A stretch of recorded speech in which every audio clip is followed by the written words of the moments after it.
السلام علیکم ورحمۃ اللہ وبرکاتہ۔ دوستو، امید ہے کہ آپ لوگ ایمان اور صحت کی سلامتی کے ساتھ ہوں گے۔ آج میں آپ کے لیے ایک بہترین ویڈیو لے کر آیا ہوں۔ تو دوستو، ویڈیو میں اگر آپ نے کچھ حاصل کرنا ہے تو ویڈیو میں ہمارے ساتھ اینڈ تک رہیے گا، اور ویڈیو کو لائک اور شیئر بھی ضرور کیجئے گا۔ کمنٹ کر کے بتائیے گا ہماری ویڈیو آپ کو کیسی لگی۔ ارے پتھر کا بھگوان دکھ دور کرتا تو کورونا میں کہاں چلا گیا تھے بھگوان؟ سب کے تالے لوک ہو گئے تھے، مندروں کے تالے لوک ہو گئے تھے نا جب اتنی بڑی سمسیا آئی۔ اور آج بھی جتنے بھی مندر ہیں، جو وہاں کا پجاری ہے وہ جب رات کو اپنے گھر جاتا ہے تو مندر کا تالا لگا دیتا ہے۔ اٹ مینس کہ جو پتھر کا بھگوان ہے وہ اپنی رکشا بھی نہیں کر سکتا، خود بھی اس کو بھی وشواس نہیں ہے کہ یہ پتھر کا بھگوان اپنی رکشا بھی کر پائے گا۔ رات کو کوئی شرابی آئے گا، چور آئے گا، اٹھا کے لے جائے گا، بیچ دے گا۔ تو جو پتھر کا بھگوان اپنی رکشا نہیں کر سکتا، CCTV لگانے پڑ رہے ہیں آپ کو، تالا لگانا پڑ رہا ہے ہر مندر میں، تو بھیا وہ بھگوان تمہارے جیون میں کیسے پریورتن کر سکتا ہے؟ اگر کوئی تمہارے جیون میں پریورتن کر سکتا ہے، انسان کے جیون میں اگر کوئی پریورتن کر سکتا ہے، تو وہ ویکتی تم خود ہو۔ تم اپنے جیون میں پریورتن کر سکتے ہو، کیونکہ تم اپنے جیون کے بارے میں سب سے زیادہ جانتے ہو، تو تم ہی اپنے جیون میں اپنے آپ پریورتن کر سکتے ہو۔ کوئی پتھر کی مورتی، کوئی بابا، کوئی برہمن، کوئی پنڈت پجاری، کوئی آپ کے جیون میں، کوئی مولوی، کوئی اور کچھ، کوئی آپ کے جیون میں پریورتن نہیں کر سکتا۔ چمتکار نام کی کوئی چیز نہیں ہوتی ہے۔ مطلب بیوقوفوں کا تو دیش ہے۔ بیوقوف جب اتنے زیادہ بیوقوف ہو جاتے ہیں کہ پتھر کو بھگوان مانیں گے، گائے کو بھگوان مانیں گے، گوبر کو بھگوان مانیں گے، گائے کا پیشاب بھی پئیں گے، تو ان کا علاج کیا ہے؟ دیکھو میں بتاؤں، وہ بیمار ہیں، مانسک بیمار جو لوگ ہیں، ان کا کیا علاج ہے بتائیے آپ؟ شردھا ہے ان کی، سر وہ شردھا نہیں بولیں گے، اس کو شردھا نہیں بولتے، اس بات کو مانسک غلامی بولتے ہیں۔ وہ لوگ شردھا بولتے ہیں، مانسک غلام بولتے ہیں۔ آپ بتائیے نا، مانسک غلامی بولتے ہیں۔ آپ کو پتا ہے کہ ایک آدمی آپ کی بہن بیٹی کے ساتھ میں اتیاچار کر رہا ہے صرف ڈھونگ کے نام پر، جو بابا ہے، اور پھر بعد میں جیل جاتا ہے، تو آپ کو شردھا ہے یا اندھ وشواس ہی ہے؟ آپ بتائیے، اندھ وشواس ہے نہیں تو بھائی جو پہلے بابا آئے ہیں انہوں نے کیا کرا اس دیش کے اندر؟ آسارام نے کیا کرا؟ آسارام کو پورا دیش جانتا تھا، پورا BJP کے لوگ جاتے تھے وہاں بھی، اور انہوں نے کیا کرا؟ ریپسٹ بنے، اس کے بعد میں ان کو سزا مل رہی ہے۔ رام رہیم کیا کرتا تھا؟ یہی کرتا تھا۔ آسارام کو تو پتا تھا، یہ ٹارچ مارتا تھا اور ڈیلی کوئی ان کو ساتھ میں بلاತ್ಕಾರ کیا کرتا تھا۔ تو بھائی جب اندھ وشواس اتنا زیادہ پھیل جاتا ہے کہ بابا جو کر رہا ہے وہ صحیح کر رہا ہے، تو اس کو اندھ وشواس کہیں گے، اس کو آستھا نہیں بولیں گے۔ تو آستھا اندھ وشواس میں انتر ہوتا ہے۔ تو کیا بابا وہی کام کر رہے ہیں کیا؟ بالکل، یہ لوگوں کے دماغ پہ تالا لگا رہے ہیں، لوگوں کے دماغ کو یہ نشٹ کر رہے ہیں کہ آپ اپنے آپ مت سوچو کہ آپ کے جیون کا ادھار کیسا ہوگا۔ پڑھائی سے ادھار ہوگا، آپ کا کام کرنے سے ادھار ہوگا، اچھے لوگوں سے سنگت کرنے سے آپ کا ہوگا۔ ایسے ڈھونگی بابا جو خود نہیں پڑھا، جو انسان خود نہیں پڑھا، جو اپنا آپ کہتا ہے کہ میں بابا نے ڈھاوا ہوں، یہ الٹا سیدھا کچھ بولتا رہتا ہے، وہ تو مانسک بیمار کی طرح لگتا ہے مجھے۔ تو ایسے بابا آپ کا ادھار کیسے کر سکتے ہیں؟ لیکن وہ تو کہتے ہیں کہ جو برہمن ہے وہ برہما کے مکھ سے پیدا ہوا ہے، چھتریہ بازو سے پیدا ہوئے ہیں، اور ویسے پیٹ سے پیدا ہوئے ہیں، اور جو شودر ہیں وہ پیر سے پیدا ہوئے ہیں برہما کے۔ یہ پاگل پن کا ایک بہت اچھا ادھارن ہے۔ جو لوگ ایک ایسا کہتے ہیں، وہ پاگل پن ان کو اپنا علاج کرانا چاہیے۔ بہت سارے ہاسپٹلس ہیں آج کی ڈیٹ میں، تو ایسے لوگوں کو آج وگیان کے یگ میں، ترک کے یگ میں، ان کو اپنا علاج کرانا چاہیے۔ اور علاج کرانے کی پدھتی بہت بڑھیا ہے۔ انسان پوری دنیا میں ایک ہی طریقہ سے پیدا ہوتا ہے، اور پیدا ہونے کے بعد میں وہ سب مر کے چلا جاتا ہے۔ یہ تو اتنے ڈھونگ کرتے ہیں۔ کیا پتھر کی مورتی میں دودھ پیتی ہے کیا؟ آپ بتائیے، یہ پتھر پہ دودھ چڑھائیں گے اور انسانوں جو ہیں، انسانوں کو وہاں پر اندر نہیں گھسنے دیں گے۔ تو ایسے جاتی وادی لوگوں کا دیش میں کوئی استھان نہیں ہے۔ ایسے جاتی وادی لوگوں کو اپنے گھر میں مت گھسنے دو، اپنے جیون میں مت گھسنے دو۔ ان برہمنوں سے، جو پنڈا پجاری ہیں، جو صرف اندھ وشواس پھیلانے کا کام کرتے ہیں، ان کو اپنے جیون میں استھان مت دو۔ اگر تم نے اپنے جیون سے ان کو نکال دیا تو آپ کا جیون اتنا اچھا ہو جائے گا، اتنا اچھا ہو جائے گا کہ آپ اپنے آپ ہی مکت ہو جاؤ گے۔ ہمیں صرف عبادت اللہ کی کرنا چاہیے، اس کے علاوہ کسی اور کی عبادت نہیں کرنا چاہیے۔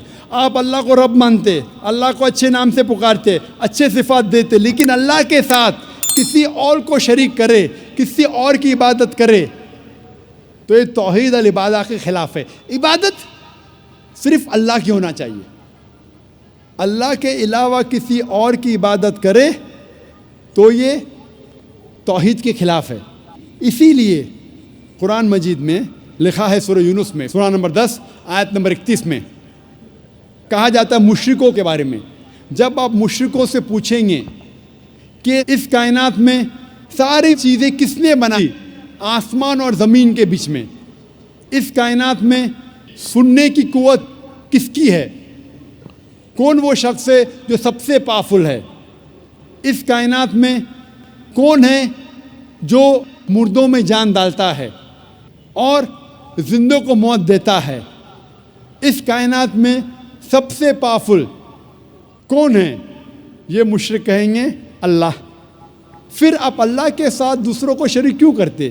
یہ آیت میں سورہ یونس میں سورہ نمبر 10 آیت نمبر 31 میں مشرک مانتے تھے توحید ربوبیہ میں کہ اللہ رب ہے، مانتے تھے توحید الاسماء صفات، اچھے صفات ہیں، لیکن اللہ کو ماننے کے علاوہ دوسروں کی بھی عبادت کرتے تھے، انہیں کہا گیا ہے مشرک۔ یہ پیغام دہرایا گیا سورہ زخرف میں سورہ نمبر 43 آیت نمبر 87 میں۔ جب آپ ان سے پوچھیں گے ان مشرکوں سے کہ آپ کا خالق کون، وہ کہیں گے اللہ، تو آپ اللہ کے علاوہ دوسروں کی عبادت کیوں کرتے؟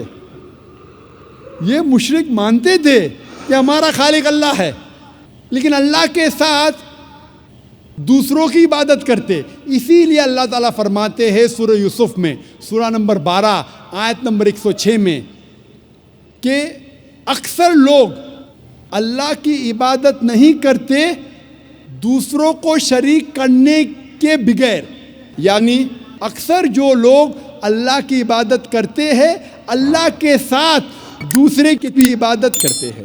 مطلب انسان اکثر جو اللہ کی عبادت کرتے ہیں، خدا کی عبادت کرتے، ایشور کی عبادت کرتے ہیں، اس خدا کے ساتھ دوسروں کو بھی شریک کرتے ہیں، دوسرے کی بھی عبادت کرتے ہیں۔ اور اگر اس توحید میں ان تینوں قسموں میں سے ایک بھی قسم کا آپ پالن نہیں کریں گے، ایک بھی قسم کو توڑتے ہیں، تو اسے عربی میں کہتے ہیں شرک۔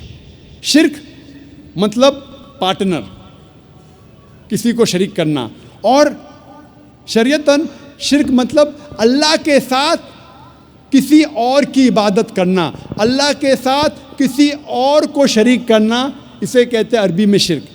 اور قرآن مجید میں صاف طور پہ لکھا ہے سورہ نساء میں سورہ نمبر 4 آیت نمبر 48 میں، اور سورہ نساء سورہ نمبر 4 آیت نمبر 116 میں کہ اللہ سبحانہ و تعالیٰ اگر چاہے تو آپ کے کوئی بھی گناہ کو معاف کر سکتا ہے، لیکن شرک کو کبھی بھی نہیں معاف کرے گا، کیونکہ جو انسان شرک کرتا ہے وہ بہت بڑا گناہ کرتا ہے اور بہت دور تک بھٹک چکا ہے۔ اسی لیے شرک قرآن مجید میں اور اسلام میں سب سے بڑا گناہ ہے جو اللہ سبحانہ و تعالیٰ کبھی بھی نہیں معاف کرے گا۔ اگر آپ نے شرک کیا اور مرنے کے پہلے توبہ نہیں کی، اگر آپ مشرکانہ حالت میں مرے تو آپ کے لیے جہنم 100%۔ شرک کے علاوہ دوسرا کوئی بھی گناہ کرے آپ، اگر اللہ چاہے تو معاف کر سکتا ہے۔ اگر آپ نے شرک کیے تو آپ ضرور توبہ کیجئے، شرک کرنا بند کیجئے، انشاءاللہ آپ جنت میں جا سکتے ہیں۔ لیکن اگر شرک کی حالت میں مرے تو اللہ سبحانہ و تعالی، خدا ایشور آپ کو کبھی بھی نہیں معاف فرمائیں گا۔ اسی لیے قرآن مجید میں لکھا ہے، جو میں نے اس تقریر کے شروع میں تلاوت کی، اس آیت کی جسے میں ماسٹر کی کہتا ہوں، سارے تالوں کو کھولنے والی چابی، سورہ عمران سورہ نمبر 3 آیت نمبر 64 میں لکھا ہے، تعالوا الی کلمۃ سواء بیننا و بینکم، آؤ اس بات کی طرف جو آپ اور ہم میں یکساں ہے۔ تعالوا الی کلمۃ سواء بیننا و بینکم، آؤ اس بات کی طرف جو آپ اور ہم میں یکساں ہے۔ سب سے پہلی بات، اللہ نعبد الا اللہ، کہ ہم صرف اللہ کی عبادت کریں۔ میں نے یہ نہیں کہا کہ صرف اللہ میں مانو، صرف اللہ میں ماننا کافی نہیں ہے، اللہ نعبد الا اللہ، کہ ہم صرف اللہ کی عبادت کریں۔ اللہ کو ماننا کافی نہیں، اللہ کی عبادت صرف کرنا چاہیے، وہ ضروری ہے۔ وَلَا نُشْرِكَ بِهِ شَيْئًا، ہم اللہ کے ساتھ کسی اور کو شریک نہ کریں۔ وَلَا يَتَّخِذَ بَعْضُنَا بَعْضًا أَرْبَابًا مِّن دُونِ اللَّهِ، کہ ہم آپس میں اللہ کے علاوہ کسی اور کو معبود نہ بنائیں، یہ ضروری ہے۔ وَلَا نُشْرِكَ بِهِ شَيْئًا وَلَا يَتَّخِذَ بَعْضُنَا بَعْضًا أَرْبَابًا مِّن دُونِ اللَّهِ فَإِن تَوَلَّوْا فقولوا اشہدوا بأننا مسلمون. اور اگر اس کے بعد وہ لوگ نہیں مانتے تو ہم گواہی دیتے ہیں کہ ہم مسلمان ہیں, ہم اللہ کی عبادت کرتے ہیں اور اللہ کا کہنا مانتے ہیں. یہی پیغام عیسیٰ علیہ السلام نے دیا. قرآن مجید میں لکھا ہے سورہ مائدہ میں سورہ نمبر 5 آیت نمبر 72 میں, لقد کفر الذین قالوا ان اللہ هو المسیح ابن مریم. وہ لوگ کفر کر رہے ہیں جو لوگ کہتے ہیں کیا عیسیٰ علیہ السلام ابن مریم اللہ ہے, وہ لوگ کفر کر رہے. وقال المسیح, لیکن عیسیٰ علیہ السلام نے کہا یا بنی اسرائیل, اے بنی اسرائیل, اعبدوا اللہ, اللہ کی عبادت کرو, ربی و ربکم, جو میرا رب اور آپ کا رب ہے. انما یشرک باللہ, اگر اللہ کے ساتھ کسی نے دوسرے کو شریک کرا, فقد حرم اللہ علیہ الجنہ, جنت آپ کے لیے حرام ہو جائیں گی.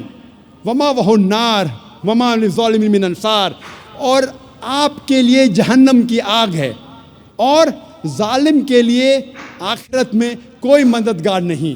عیسیٰ علیہ السلام فرماتے انما یشرک باللہ, اگر اللہ کے ساتھ کوئی کسی کو شریک کرتا ہے, فقد حرم اللہ علیہ الجنہ, جنت اس کے لیے حرام ہے. وما وہو النار وما للظالمین من انصار, اور اس کے لیے دوزخ کی آگ ہے اور ظالموں کے لیے آخرت میں کوئی مددگار نہیں ہے. قرآن مجید میں اللہ تعالیٰ فرماتے ہیں سورہ انعام میں سورہ نمبر 6 آیت نمبر 108 میں کہ جو انسان غلط خدا کی عبادت کرتے ہیں آپ ان خداؤں کو گالی مت دو, ورنہ یہ لوگ جہالت میں اللہ کو گالی دیں گے. لکھا ہے قرآن مجید میں سورہ لقمان میں سورہ نمبر 31 آیت نمبر 27 میں, اگر آپ اس دنیا کے سارے جھاڑ کو قلم میں تبدیل کریں گے اور سارے سمندر 7 سمندر ملا کے اگر سیاہی میں تبدیل کریں گے, پھر بھی آپ ان سے اللہ سبحانہ و تعالیٰ کے شبد نہیں لکھ سکیں گے. اس تقریر کو میں ختم کرنا چاہتا ہوں اللہ سبحانہ و تعالیٰ کی آیت سے, سورہ حج سے, سورہ نمبر 22 آیت نمبر 73 میں, جہاں اللہ تعالیٰ فرماتے ہیں کہ اے لوگو